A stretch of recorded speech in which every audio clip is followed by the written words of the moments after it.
have to fight for the future that we know is possible.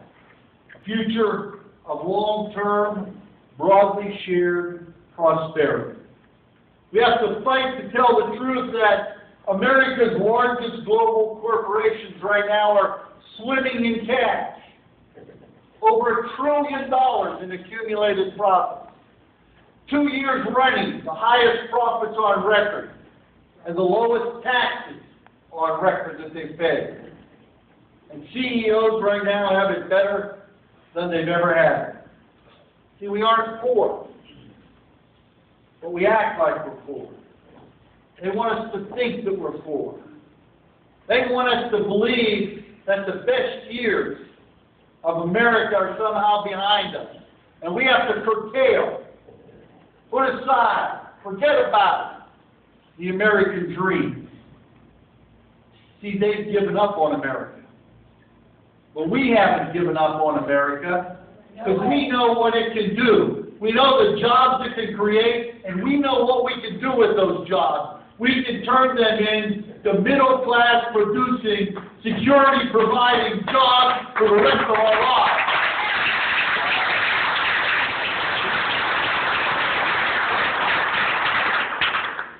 Very, very few of us are seeing any of that wealth. And we have to tell the truth about our economic crisis. That's not the result of some force of nature. And this isn't some kind of act of God.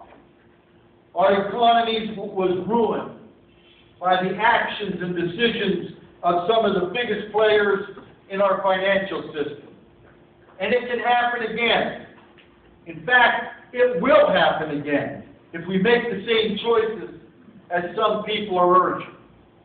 And we have to connect the dots to show how unemployment feeds foreclosures, how foreclosures weaken banks, which deprives businesses of money and customers, which removes any incentive for them to hire, how unemployment lowers tax revenues, leading to more layoffs, feeding the entire ugly, destructive cycle that we find ourselves in right now. And what do the rocket scientists on the Republican side of the party say? Let's do exactly what we did in 1929 when we destroyed the economy. Let's do it again. Let's do exactly what Japan did in the early 90s, and so they lost the whole decade. Let's do it again. See, we need to respond and to spread the truth that austerity will dig us deeper, not dig us out of this mess. And if you don't believe me, I urge you to study what's happening in Greece. They keep foisting austerity on Greece. And their recession keeps getting deeper, and their national debt keeps getting higher. The whole idea was to remove their debt and get them out of a recession. But the policies that they're pushing, the same one that the Republican House is trying to push here, are pushing us in the wrong direction. So brothers and sisters, we have to do more to provide solutions that'll work. We have to do it in Missouri and Kansas and Illinois and Wisconsin and Ohio and everywhere in the Midwest and everywhere across our great country. Politicians can help or they can hurt. But only working people, only us, only the labor movement will fight to rebuild our middle class, to revive our labor movement, to make this a country that puts our jobless workers back to work and rewards work with fair pay. Only working people. Only us. We're the only ones that are going to do that. That's right. And we in the labor movement, quite frankly, well, we need to be stronger too. Our first and most important political action must be to strengthen ourselves. Speak out for all working people. I won't be friends to any politician who are friends to working people. But we will not be a mindless advocate for any political party. Not for any candidate,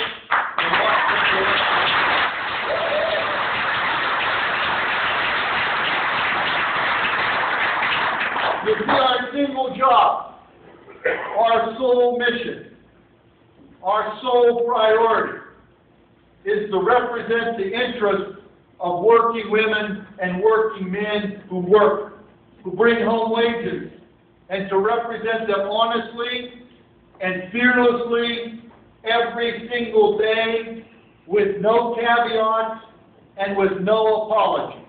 We are trade unionists, and we are here to help working people get a better life and build a better family.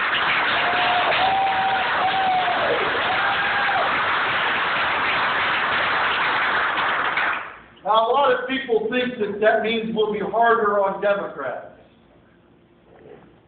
Quite frankly, it does. Because President Obama and the Democrats have done a great deal. Not enough, but a lot. But we still need a lot more. We need thousands, millions of jobs. And quite frankly, we're not going to be quiet about it.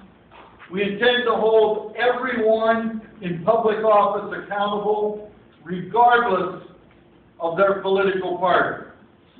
Well, let's be clear about who's been waving the flag of patriotism while undercutting the very values that it represents. Let's be clear about who has consistently launched and pursued relentless attacks on working people. Well, that would be the Republicans, the time again and again and again have been in a united front against us, against all working people in America, to do all the harm they can.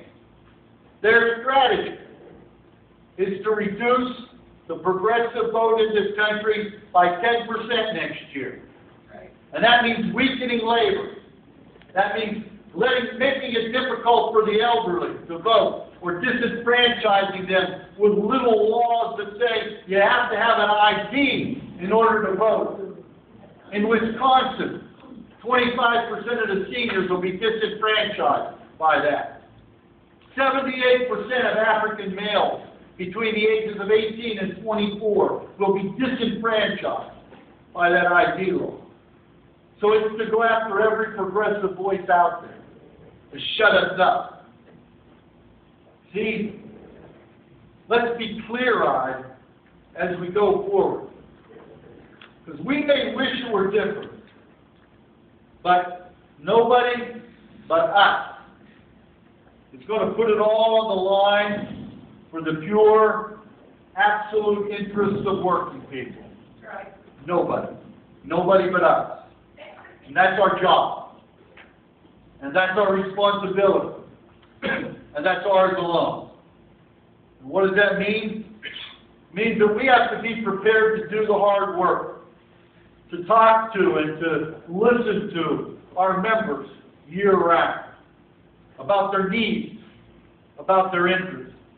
It means that we have to be prepared to listen to and stand together with workers who have never had the benefits of union membership and reach out into those communities and not form transactional allies, where they're an ally on this issue and on that issue. But we form partnerships where we're allies every minute of the day for them as well as them with us, so that we broaden the reach of the American labor movement. We have to continue reaching out to those communities, being real, being committed, being engaged members of our community, building coalitions, and not just when our backs are against the wall, but in good times as well as bad. See, our communities are struggling too. Quite frankly, our concerns are the same. And we have to ask ourselves if we're ready to get serious about what young workers are up against today. And then we have to embrace them fully in our union.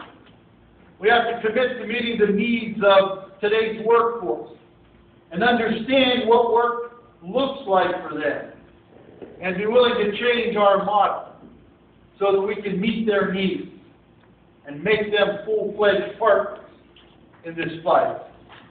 And we have to ask ourselves what organizing means now and what it means in the future, and how it will help workers organize to rebuild our labor movement until we're large enough and strong enough to once again set the national standards with our contractors. See, we have to redefine unions for today's generation and define unions for the next generation. We must reconnect our unions to core American values. Now, that's a massive responsibility, but it's one that we have to take on, and we have to do it now. It should have happened 10 years ago, but it didn't, so it has to happen now. And this is how we'll be strong enough to create jobs, by investing in America. Strong enough to